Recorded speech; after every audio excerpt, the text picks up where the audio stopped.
وإن شاء الله نقدم اللي علينا. نعم، شكرا الكابتن. السؤال الخامس، تفضل.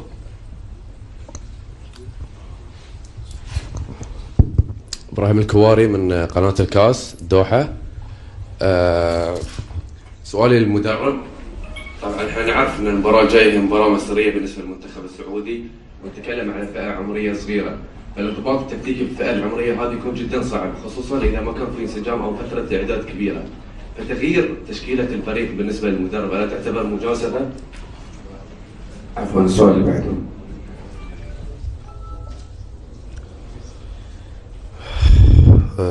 تفضل استاذ ابراهيم، تفضل. هي الكابتن طبعا هتان. طبعا الجماهير السعوديه هنا في الكويت ما شاء الله كثيره. شكرا يا عمار.